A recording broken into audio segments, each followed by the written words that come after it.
این ویدیو میخوام نحوه کار کردن با دستگاه هویه هوایی گرم یا همون هیتر و نحوه کار کردن با هویه SMD رو بهتون آموزش بدم.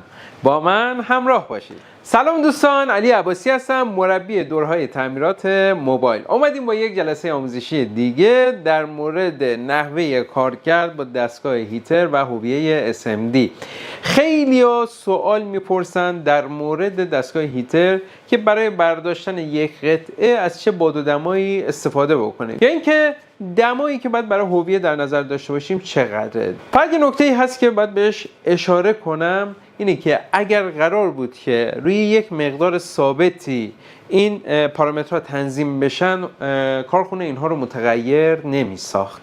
برای همین من اومدم اینجا کلا براتون روشن بکنم که اولا که چطور باید با این دستگاه کار بکنید و اینکه میزان باد و دما رو روی چه مقدار باید تنظیم بکنید برای دستگاه هیتر و اینکه برای هویه SMD میزان دما رو چقدر باید بگذارید و چه نکاتی رو برای استفاده از این دستگاه ها باید رعایت بکنید تا ماندگاری بیشتری براتون داشته باشن. پس حتما این چنل رو سابسکرایب کنید، این ویدیو رو لایک کنید تا من و دوستانم انگیزه بگیریم براتون ویدیوهای پرمحتوا آماده کنیم. دستگاه هیتر یا همون هویه هوایی گرم از چند بخش تشکیل شده. یک بخش استیشن هست، یعنی بخشای اصلیش یک بخش استیشن هست و یک بخش هم شامل نازل میشه یا اصطلاحاً به قول تعمیرکارا دسته هیتر. حالا باز ما بخوایم که این دو بخش رو تقسیم بکنیم، بخش استیشن شامل خود استیشن میشه که داخل این استیشن اون موتورش هست یا اون پمپ هوا هست که توی بعضی از دستگاه‌ها به صورت یک موتور براشلس هست و در بعضی از دستگاه‌ها یک پمپی هست که پمپش مثل پمپ آکواریوم هست که به حالت رفت و برگشتی کار میکنه. سیستم منبع تغذیه‌اش هست و سیستم کنترلر که داخل این استیشن قرار داره. قسمت جلو هم خب یک دیسپلی داره که شما تنظیمات، البته این مدل دستگاه TR1300 هست، حالا ممکنه که یک مقدار قابلیت‌های بیشتر نسبت به بعضی از مدل‌ها داشته باشه. این دیسپلیش خب داره میزان باد، میزان دما و حالا تنظیمات هیتر رو نمایش میده. مورد بعد این دکمه‌های کنترلی میشه که شما میتونید تنظیمات رو از طریق این دکمه‌ها انجام بدید که بیشترین استفاده‌ها برای میزان تنظیم مقدار دما و مقدار باد دستگاه هست.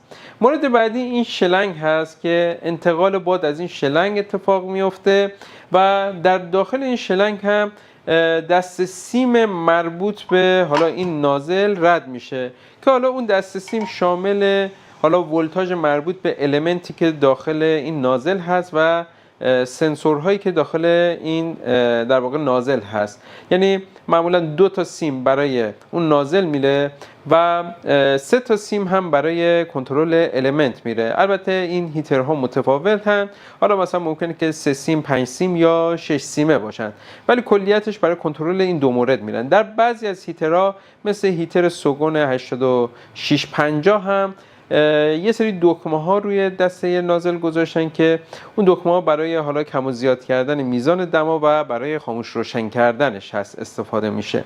حالا این در واقع فرقش هم با سوگون اینه که حالا سوگون یه مقدار شکیل‌تره، خوشگل‌تره، جدیدتره، ولی خب مشتریای خاص خودش رو داره. حالا بعضیا به برند و اون کیفیت ساختار در واقع اعتقاد دارن، میرن سراغ کویک. اونهایی هم که دنبال حالا زیبایی کار هستن و البته ناگفته نمونه سوگون 8650 کیفیت مناسبی داره، کیفیت خوبی داره و تقریبا میشه گفت که همپای این دستگاه داره توی بازار جواب کار رو میده. ولی خب برای بعضی از تعمیرکارا کویک حالا چون یه مقدار قدیمی تره، به خاطر استایلش و به خاطر حالا اون موندگاریش و آزمایشش و چندین سال هست که توی بازار پس داده، حالا یک مقداری حالا تعصب بیشتری رو به همراه میکشه. ولی در هر صورت ما چون با هر دو دستگاه کار کردیم، توی کار خیلی این دوتا تفاوتی ندارن، یعنی هر دوتا جواب کار شما رو به صورت حرفه‌ای میدن.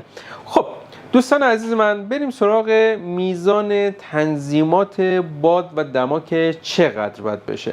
دقت کنید دوستان، این دستگاه هیتر برای چی استفاده میشه؟ برای جداسازی قطعات از روی مادربرد، برای تعویض کانکتورها، برای تعویض قطعات SMD، BGA، برای تمامی این قطعات، برای تعویض تمامی این قطعات ما میایم از دستگاه هیتر استفاده میکنیم که من طی ویدیوهای بعدی میام نحوه تعویض تک تک این قطعات رو بهتون آموزش میدم. یعنی تعویض IC، تعویض قطعات SMD، سیم کشی کردن روی بورد، البته اون رو با هیتر انجام نمیدیم، با هویه انجامش میدیم. همه اینا رو مرحله به مرحله بهتون آموزش میدم. ولی خب به شرطی که من ببینم شما حمایت میکنید از ویدیوهایی که حالا متعلق به خودتونه، برای شما ساخته میشه و اگر حمایتش بکنید ما انگیزه میگیریم که براتون آموزش تک تک اینها رو بگذاریم. دقت کنید دوستان، برای باز کردن قطعات SMD و جا زدنشون که ما به این عمل میگیم ریورک یعنی چی؟ یعنی دوباره کاری، یعنی کار کردن مجدد. برای انجام عملیات ریورک ما با 2 تا گزینه تو دستگاه هیتر سر و کار داریم. یکیش اندازه باده که با F نمایش داده شده اینجا که مخفف فلو هست و یکی دیگه هم میزان جریان هوا و این هم در واقع تی هست، همون تمپ هست که میزان دما رو در واقع تنظیم میکنه. اینجا حالا یه دکمه خاموش روشن داره، این هم حافظه‌شه که کانال هایی رو میتونی تنظیم بکنی که با استفاده از این دکمه که میزان باد و دمای خاص، مثلا شما فرض کنید که قطعات SMD رو با یه میزان باد و دما انجام میدی، CPU رو با یه میزان باد و دما انجام میدی یا کانکتورها رو با یه میزان باد و دما انجام میتونید 3 تا از پارامترهای دمایی که خودتون مثلا از قبل سیوش دارید میتونید از اون کانال ها استفاده بکنید. اینجا دقت بکنید 3 تا کانال براش تعریف شده که چند ثانیه فشار بدید، مثلا کانال 1 روی 220 درجه و باد 41 درجه تنظیم شده که حالا مثلا معمولا برای باز کردن چسب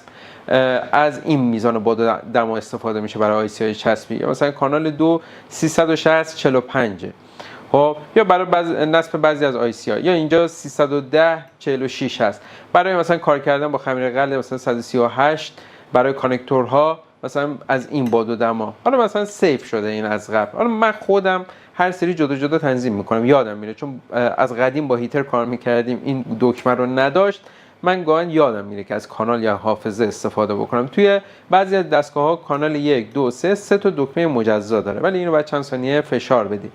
حالا اینم که دکمه پاوره که این دکمه رو چند ثانیه فشار بدی دستگاه کلاً خاموش میشه و چند ثانیه هم اگر که فشارش بدی دستگاه روشن میشه.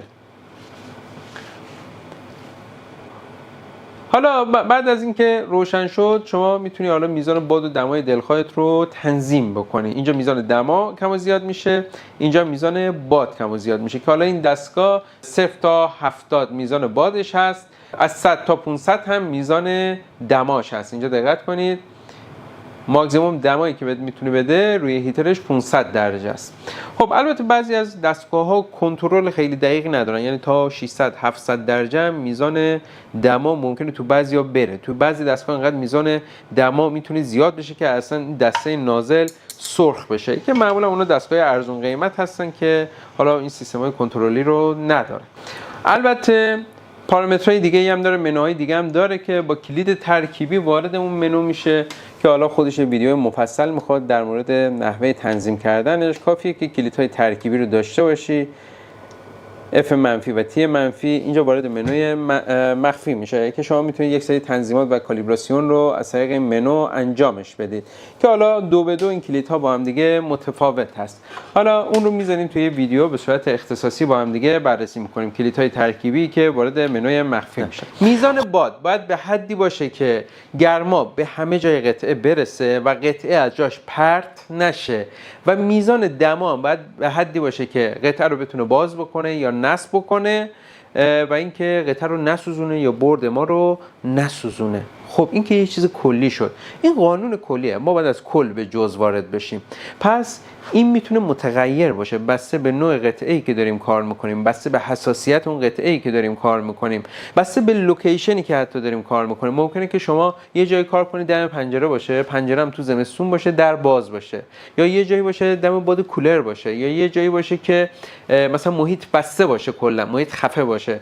خب هر جایی این میزان باد و دما تغییر میکنه، متغیر میشه. پس بهتره که من یک محدوده رو به صورت کلی یاد بگیرم و توی اون محدوده بیام قلق دستگاهم رو در بیارم که من این قلقگیری رو بهتون آموزش میدم. یعنی موقعی که میخوام تعویض قطعات رو بهتون بگم، اونجا بهتون میگم که میزان باد و دما باید دقیقاً چقدر باشه. اما یه نکته‌ای که خیلی مهمه، معمولاً از چه دمایی و چه بادی باید استفاده بکنم. حالا من چیزی که دارم براتون توضیح میدم برای دستگاه TR 1300 هست.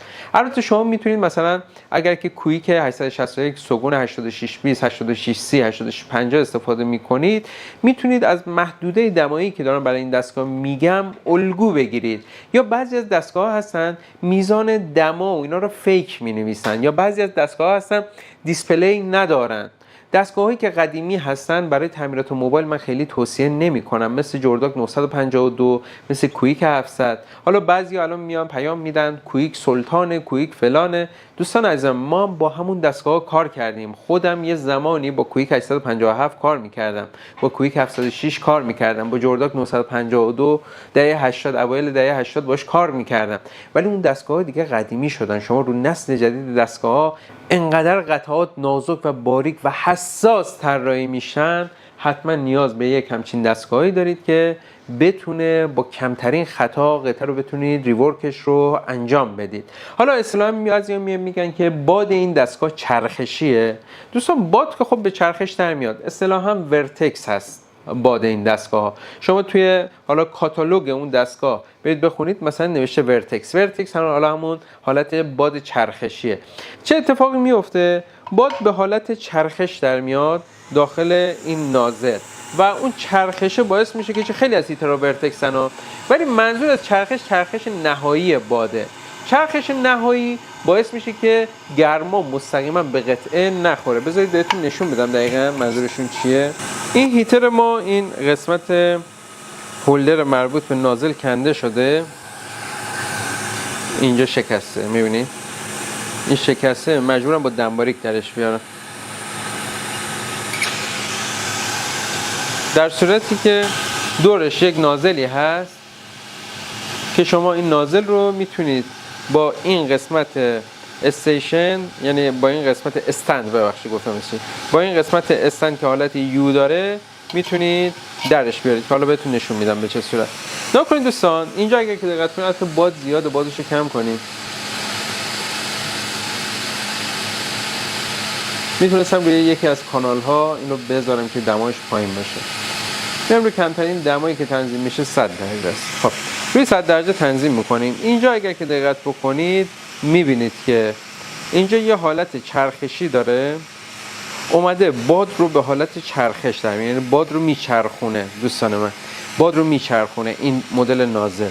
بعضیا خیلی جالبه برای من، یکی از مزیت‌های این هیتر همینه. شما اگر با هر هیتری کار کرده باشید، وقتی میاید سراغ این هیتر میبینید که قطعات دیر باز میشن. دلیلش چیه؟ دلیلش اینه که این هیتر دما رو کم کم روی قطعه بالا میبره و همین باعث میشه که به قطعه شوک وارد نشه و قطعه خراب نشه، یا دمای برد رو کم کم افزایش میده و همین مسئله باعث میشه که شوک به اون مادربرد وارد نشه. برای همینه که خطای کمتری نسبت به باز کردن قطعات داره، که یکی از مزیتاش این در واقع این نازلیه که این نوک گذاشتن تعبیه کردن و باد رو به چرخش در میاره. این یه گزینه‌ای بود که تو خیلی از هیترها نبود، تو خیلی از دستگاه‌ها نبود، که بعداً اومدن اضافه کردن. یعنی مثلا هیترهایی که ندارن، مثلا هیتر 86 تا سوگون 8620 اومدن خود نازل رو چرخشی ساختن. یعنی خود این سریعی که وصل میشه، تو بازار به اینا میگن سریع هیتر. حالا اون نازل یا سریع هیتر خود اون میاد باد رو به چرخش در میاره. شما میتونید از اونها هم استفاده بکنید. البته همه اینهایی که داریم میگیم، هیتر خوبه، هویه خوبه، اینا همش به مهارت دست شما بستگی داره. یه زمانی خب تعمیرکارا داشتن با دستگاه قدیمی کار میکردن، 3 سال 4 سال طول میکشید یک مهارت خوبی رو به دست بیارن. اما در حال حاضر با وجود دستگاهی که الان توی بازار هست، شما میتونید در زمان کمتری مهارت ها رو یاد بگیرید، چون ابزار خیلی مهمه. در زمان کمتری کار با این ابزارها رو یاد بگیرید و زود به نتیجه برسید. شما میتونید با کویک 700 سی پی یو بزنید، ولی خب باید چندین سال کار بکنید، تمرین بکنید، قلقش رو بگیری تا بیاد دسته. خب به جای این کار برو یه ابزار خوب بگیر، یه ابزار رو به روز بگیر که دیگه اون وقت رو نیاز نیست که بذاری براش، در زمان کمتری میتونید نتیجه بگیرید.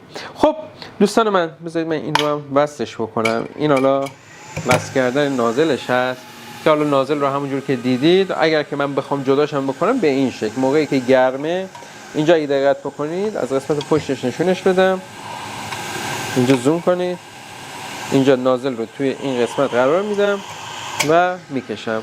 نازل اینجا بین گیره مونده و در اومده ازش، بذاریم خنک بشه و بعد حالا میتونیم نازل بعدی رو از اینجا ببندیم. حالا اینکه دور شکسته این رو باید دستی جا بزنید. البته موقعی که روشنه داغ میشه این دسته که توصیه میکنم که دستتون به این نازل نخوره.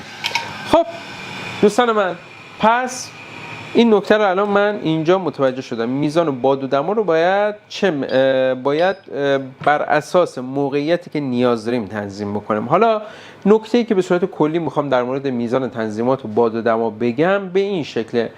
برای باز کردن قطعات پلاستیکی مثل کانکتورها شما میتونید از دمای 320 تا 380 استفاده بکنید.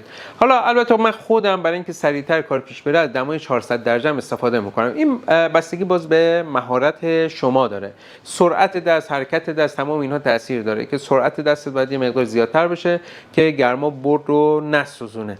که حالا بعضن شده من مثلا یه دمایی رو استوری کردم با 400 درجه کانکتور میزنم، بعضیا صداشون در میاد با 400 درجه میگم من میتونم مثلا انجامش بدم، مشکلی نداره.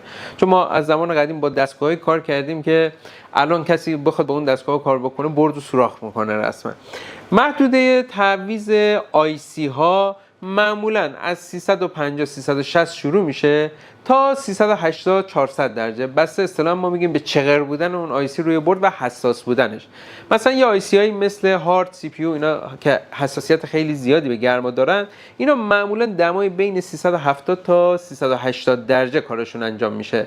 حالا بعضی از مدل سی پی یو هستن، بعضی از مدل های کوالکام هستن ممکنه که دما رو یک مقدار نیاز بشه که بالاتر ببریم، مثلا دمای بین 380 تا 400 درجه، 390 395 درجه. ما دما رو پلکانی، حالا اینا رو بهتون آموزش میدم که این قلقش رو باید در بیاری که چه دمایی، مثلا هیتری که داری ممکنه که با میز بغل دستیت متفاوت باشه. چرا؟ کولری که تو اتاق روشنه ممکنه که از دو جهت مختلف باد بزنه، شما باید قلق رو میز خودت بگیری. واسه همین کسی که میاد روی پشت میز جدید میشینه، کسایی که حرفه‌ای هستن میرن پشت میز جدید میشینن، اول قلق دستگاه رو در میارن، یه 5 دقیقه 10 دقیقه ستاپ میکنن، قلق رو در میارن. مثلا توی مسابقات سی پی یو که مثلا تو چین برگزار میشه چند دقیقه وقت میدن که اول قلق دستگاه رو بگیرن، دستگاه اصلی رو خب دیگه خود شرکت برگزار کننده میده دیگه، که اول قلق دستگاه رو بگیرن و بعد بیان با دستگاه کار بکنن. خب پس اول بعد چی؟ پس یک قلق گیری روش انجام بشه که چه باد و دمایی تو اون محدوده، حالا محدوده رو کلی من دارم میگم، ما یه جای دما رو مثلا یکی یکی 5 تا 5 تا بالا میبریم، از سطح کار متوجه میشیم که من این رو به عنوان قلق گیری بهتون آموزش میدم. مورد بعد این که بعضی از آیسی ها خیلی حساسن، مثلا هارد دستگاه هر جوری که هست باید زیر 380 باید کارش انجام بشه. حالا یه پروسه دیگه داریم مثل ریبال آیسی ها. ریبال آیسی ها نیاز به دمای کمتری داره که شما میتونید از دمای 320 درجه تا 360 درجه برای ریبال چیپ ها آیسی ها استفاده بکنید. باز هم بسته به محیط و سطح زیر کارتون داره که اگه سطح زیر کارتون جاذب باشه، یعنی یه پدی یه سیستمی استفاده کرده باشه که جاذب گرما باشه، اونجا مثلا میتونید دما رو مثلا تا 380 درجه هم بالا ببرید توی بحث ریبال کردن چیپ ها. حالا یه سری قطعات حساس دیگه ای هستن مثل حالا میکروفون ها، اونها مثلا توی محدوده مثلا کمتر از 320 درجه، مثلا توی این محدوده از 280 درجه اینجوری بگم بهتره، از 280 درجه تا 300 320 درجه معمولا این قطعات عوض میکنن. البته بازم قلقی داره، مثلا ممکنه که یکی بیاد بگه من با 380 درجه میکروفون رو انجام میدم، بله میشه، ولی بعد اون قلقه رو باید داشته باشی. ولی من دارم یه دمای استانداردی رو بهتون میگم که قطعه خراب نشه، مخصوصا دوستانی که اول راه هستن. البته من این ویدیو رو دارم ضبط میکنم برای افرادی که تازه میخوان با این دستگاه کار، کسی که حرفه‌ایه الان بیاد ارزندام بکنه، نه اینایی که میگه اشتباه، اینایی که میگه اصلا اینجوری نیست، من با دمای فلان کار میکنم، میخواد اصلا مثل راننده پای یک هستن لاتیشو پر میکنم، مثلا میخواد بیاد یه همچین کاری بکنه، به هر حال اون داره از تخصص، از مهارت‌های خودش داره استفاده میکنه. ولی چیزی که من دارم بهتون آموزش میدم، آموزش از جهت اینه که تو بتونی روی بورد کار بکنی و نتیجه درست بگیری. انجام دادن کار مشکلی نداره، شما با این دستگاه 5 دقیقه رو بورد گرما بگیری هیچ مشکلی پیش نمیاد، ولی بحثی که هست سالم در آوردن کاره و اینکه مادربرد دستگاه شما صدمه نبینه. خب این یک مسئله بعدی میزان باد هست که میزان باد رو چه مقدار تنظیم بکنیم. میزان باد گفتیم به حدی باشه که به همه جای قطعه برسه و به حدی باشه که قطعه از جاش پرت نشه. معمولا برای پروسه کانکتورها ما دما رو نصف هیتر انتخاب میکنیم. مثلا اگر که این دستگاه 70 تا باد داره، میزان باد داره، مثلا با 35 شروع میکنه. اگر 35 ببینیم قطعه رو پرت میکنه و باد رو به همه جا نمیرسونه، میایم باد رو کمتر میکنیم 30 تا، بعد میکنیم 25 تا، بعد تستش میکنیم، از وسط کمش میکنیم.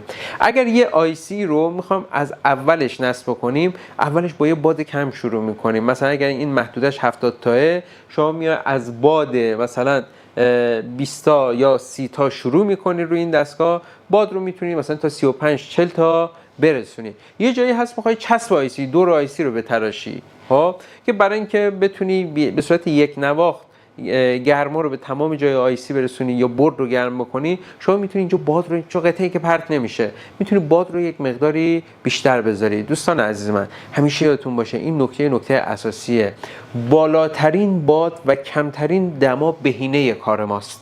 یعنی چی؟ یعنی شما هر چی بتونید باد رو بیشتر بکنید، دما رو کمتر بکنید، بهینه ترین حالته. از یه طرف دیگه اتفاقی که میفته وقتی شما باد رو زیاد میکنید، باعث خنک کردن زود نازل میشه.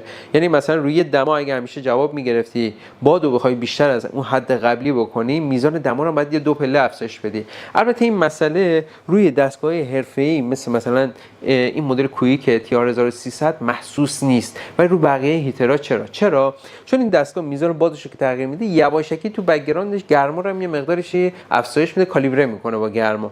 یعنی شما تغییر محسوسی تو این مدل نمیبینی. مثلا تو کویک 861 این اتفاق میفته، اگر میزان باد زیاد بکنی، باد دستگاه یه ذره خنک‌تر میشه، اینجا مجبوری دما رو هم یه مقدار افزایش بدی. یعنی این دوتا با هم دیگه سینک نیستن. سینک کردن این دوتا دستیه و یک مقداری آدمو اذیت میکنه، ولی بعد از یه مدت باهاش کار میکنی میره تو ناخودآگاهه. یعنی خودت میدونی میزان باد و دما باید چقدر باشه. تعمیرکار حرفه‌ای چیکار میکنن؟ این هیتر رو میگیرن کف دستشون، به این شکل میزان باد و دما رو میسنجن، متوجه میشن، یه از طریق حس خودشون میرن جلو. ولی روی دستگاهی مثل 8650 مثل این دستگاه TR1300 یه همچین مسئله اصلا لازم نیست. خودش تا یه حد زیادی تنظیم میکنه، البته یه ذره خنک میکنه، یه ذره تاثیر داره، ولی نه اینقدر که محسوس. برای همینه که میگن که این بورد رو خراب نمیکنه، به خاطر همین مسئله است. ولی اینکه میگم خراب نمیکنه این نباشه و برید همین الان گرما رو بدید روی بورد بهتر کنید. به هر حال یه سری مسائل رو باید مراعات بکنیم. پس میزان باد رو ما از حد وسط میایم کمتر یا بیشتر میکنیم روی دستگاه. مثلا یه جایی هست من میخوام مثلا سی پی یو رو نصبش بکنم، خب یه سی پی یو رو میخوام بازش بکنم، هارد مخصوصا میخوام بازش بکنم، باد رو بیشتر میکنم. چرا؟ چون اون باد ورتکسی که این دستگاه داره یه جورایی گرما رو دیر جذب چیپ میکنه. اون گرما چون دیر جذب چیپ میشه، باعث میشه که احتمال خراب شدن اون چیپ کمتر باشه. ولی من موقعی که دما رو بیارم پایین، گرما زودتر جذب چیپ میشه و باعث خراب شدن میشه. پس این رو همش سوال میکنه که میزان باد و دما رو چقدر بذاریم. یک چیز ثابت نیست. من توی دوره آموزشیم همه اینا رو آموزش میدم، ولی به صورت تیکه تیکه اون مطالبی که به دردتون میخوره رو پیج یوتیوبم به صورت کامل بهتون آموزش میدم. هیچ جای نگرانی نیست. من توی ویدیوی اول گفتم اگر که ویدیوها رو ندیدید دوستان، برید از اولین ویدیوهای من ببینید که هدف ما از راه اندازی این پیج چی بوده. هدف ما از راه اندازی این پیج این بوده که اگر توانایی آموزش دیدن ندارید در سرتاسر ایران، آموزش‌ها رو از پیج یوتیوب دنبال بکنید. این آموزش‌ها در کلاس‌های ما برگزار میشه برای دوستانی که استطاعت مالی ندارن. به استطاعت مالی که رسیدید میتونید بیاید توی دوره‌های حضوری ما با ابزارها، با تجهیزات، با محیط کارگاه کار بکنید. میتونید بیاید توی دوره‌های تخصصی تر ما و از دوره‌های تخصصی خصوصی تر ما بهره مند بشید. ولی ما میخوایم که از همین آموزهایی که ما اینجا براتون داریم، اگر از صفر دارید شروع میکنید، توان آموزش دیدن ندارید، حامی ندارید، از طریق همین آموزش‌ها بتونید نتیجه بسیار بسیار خوبی بگیرید. این که مثلا پیش خودتون فکر کنید این آموزش الان رایگانه، این آموزش نکته نداره، من تمام این مطالبی که الان دارم بهتون میگم سر کلاس دارم آموزش میدم. کی میاد مثلا فرضاً بیاد مثلا 20 دقیقه 30 دقیقه نیم ساعت 40 دقیقه در مورد هیتر اینجور با جزئیات صحبت بکنه؟ خب مسلماً یه همچین ویدیویی مال کلاس هاست. پس من این رو به صورت شما یک کلاس آنلاین در نظر بگیرید، پس تمام محتواش نکته برداری بکنید، استفاده بکنید، شک نکنید، نتیجه میگیرید. قلق رو هم نمیدوزم واقعا، یا من چیزی رو اینجا نمیگم یا اگر بگم کامل میگم، با تمام تبصره ماده‌هاش بهتون آموزش میدم، خیالتون راحت بشه.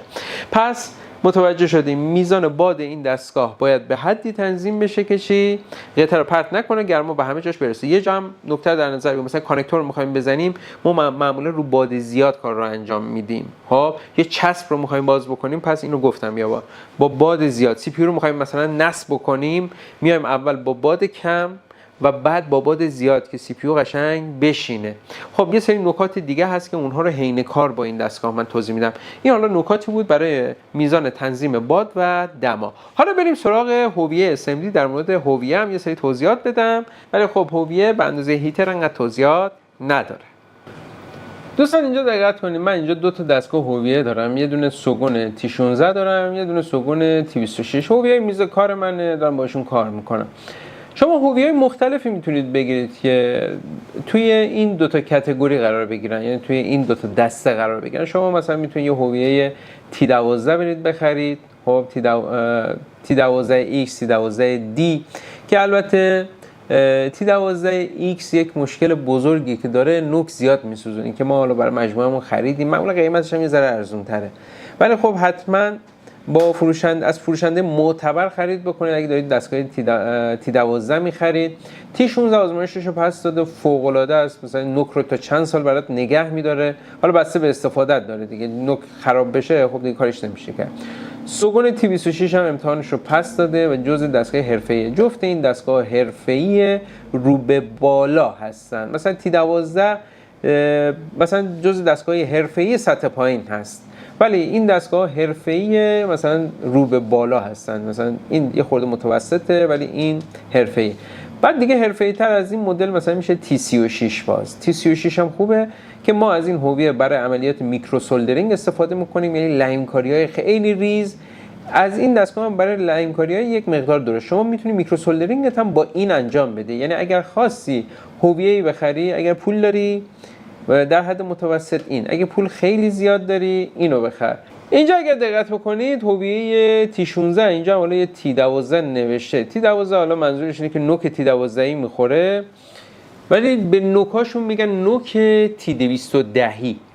مثلا این تی 16 اگه دقت بکنید این نوک تی 210 یه مقدار زمخته، ولی 3 تا نوک رو ساپورت میکنه: سرکش، سرصاف و کاتری. حالا ما چون از قدیم با سرصافش هم کار کردیم برامون خیلی فرقی نداره، ولی یه جایی که میخوای حالا زیر آیسی قل رو جمع بکنی میتونی کاتری استفاده بکنی. یه جای نوکتیز یا حالت مثلا یه جاهای برد هست، مثلا لابلای قطعات هست، اونجا مثلا هویه بردن سخته، میتونی از سرکج استفاده بکنی. یه جا هم خب نه، راه دستت میتونی سرصاف استفاده. خیلی سلیقه‌ایه، بسته به استفاده شما میتونید از هر سه تا استفاده بکنید. معمولا سرکج مخاطب بیشتری داره نسبت به بقیه نوک‌ها. خودم الان با سرکج راحت‌ترم. این دستگاه هم که سوگون تی 26 هست، نوکش رو نگاه کنید، نازکتر از قبلیه. به این میگن نوک سی 210. حالا سوگون تی 36 نوک نازکتر از این داره، یه مقدار نازکتره، که معروف به نوک سی 245 که تقریبا میشه گفت که توی یه ساختار هستن نوکشون. حالا بستگی به سلیقه شما داره دیگه. دستش سبکتره. خب این دست هم خودش سبکه، یعنی کسی که با این کار کرده باشه، با این مدل کار کرده باشه، این دیگه مثل پنبه است، دستش خیلی سبکه. بعد مورد بعدی وات هویه است یا توان هویه هست. من این توان رو اولا براتون معنی بکنید. توان هویه به چه درد میخوره؟ ما هویه داریم 80 وات، 90 وات، 120 وات، 150 وات. این وات هویه چی هست اصلا؟ دقت کنید دوستان، وات هویه نگهداری دما هست. برای مثال دارم میگم، مثلا اینجا اگر دقت بکنید یه سطح فلزیه. من اگر که این هویه رو خوب دقت کنید. من اگر این هویه رو روی این سطح فلزی بذارم، خوب دقت کنید، نگاه کنید اینجا دما رو نگاه کنید، دما به 380 داره دیر میرسه. میبینید دلیلش چیه؟ دلیلش اینه که باید این سطح رو گرم بکنه تا کل این سطح رو تبدیل بشه بکنه 380. تازه دمای نوک هویه من تازه شد 380. نوک تمام هویه ها دمای تا 450 درجه 500 درجه رو ساپورت میکنن، ولی توانایی رسیدن به دما رو همشون ندارن. مثلا هویه 60 وات به درد موبایل مخصوصا کارهای حساس مثل هارد و سی پی یو اصلا نمیخوره. حداقل هویه‌ای که برای تعمیرات موبایل الان امروزه نیازه حداقلش 80 یا 90 وات باید شما چی هویتون باشه. هویه اگه 120 وات 140 وات 150 وات بگیرید که عالیه. الان اینجا اگر که دقت بکنید نگاه چقدر سریع داره به دما میرسه، مثلا 398 سریع. چرا؟ چون هیچ مصرف کننده ای نبود.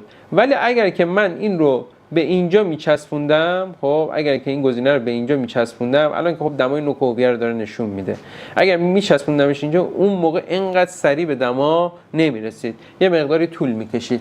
در واقع هویه وات بالا نگهداری دماش بیشتره. حالا دوستانی که دارن کار میکنن بهتر با این مثالی که میزنم بهتر متوجه میشن. بعضی وقتا دارن روی برد دارن غل جمع میکنن، سیم غلکش به سطح برد میچسبه، یا بعضی وقتا دارن یه جایی رو با نوک هویه تمیز میکنن، نوک هویه با اون قسمت میچسبه ول نمیکنه، بعد مثلا یه مقدار سیم غل چیزی بزنه اون قسمت رو ول بکنه. اینا به خاطر چیه؟ به خاطر وات پایین هویه است، توان پایین هویه است که اینجا ما یه هویه توان بالا داشته باشیم کارو برامون جمع میکنه که این هویه فوق العاده است، توانش 120 واته. حالا نمیدونم نامی هست یا نه ولی خب عالیه دیگه هویه خیلی حرفه‌ای و دیگه تخصصی میخواد دیگه میشه JVC که هویه گران قیمتیه.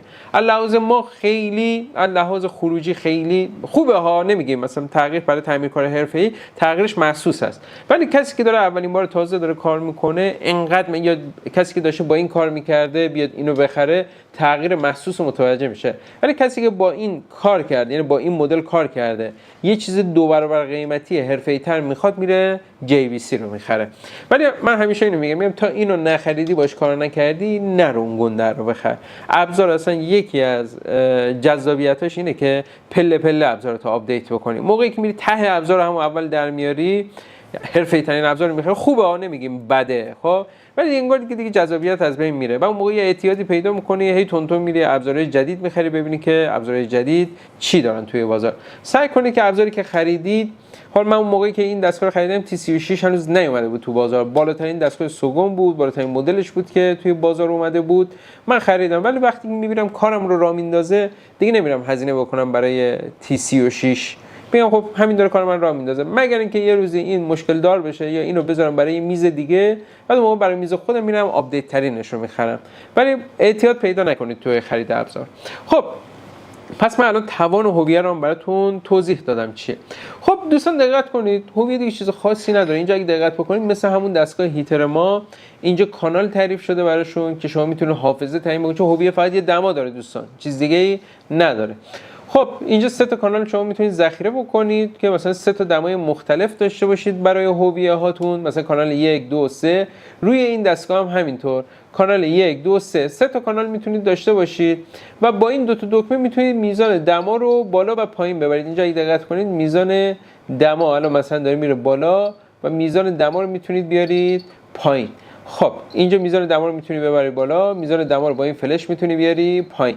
خب یه نکته بگم، این هویه ها خوبیش اینه که استندبای داره، یعنی دسته رو میذاری روی استندش، خب میاد قطع میکنه. حالا باز میتونید توی تنظیماتش انجام بدید، حالا توی اینترنت بگردید تنظیماتشون هست. حالا مثلا الان موقعش نیست که من بخوام اینو بگم، همه هویه ها داره. البته این دمای کلیشه، شما میتونید دمای استندبای رو هم تنظیم بکنید. مثلا این دمای استندبایش 200 درجه است، یعنی الان روی استند باشه روی 200 درجه است و این الان روی استند باشه خاموش میشه، کلا صفر میشه و این باعث ماندگاری نوک هویتون میشه. این دمای پایین استندبای باعث میشه که نوک هویت عمرش طولانی تر بشه. خب دوستان من این کلیت هویه بود. دمای کاریش چقدره؟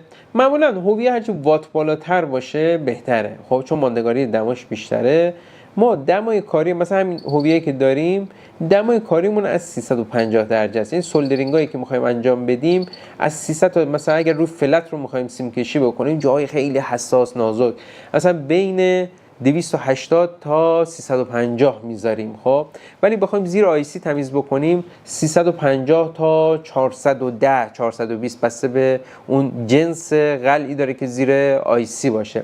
ولی روی این هویه نه، روی این هویه چون توانش پایین تره ما مجبوریم دما رو یه مقدار ببریم بالاتر. مثلا اینجا اگر با 350 درجه کار میکنیم اینجا باید با 370 درجه کار بکنیم. اگر با این 400 کار میکنیم با این باید 400 مثلا 30 40 50 باید کار بکنیم. کلا توانشون پایینه جبران سازی نمیتونه بکنه، یعنی اون دما که افت میکنه وقتی که این شی وصل میشه گرما رو جذب خودش میکنه نمیتونه سریع گرما رو جایگزین بکنه.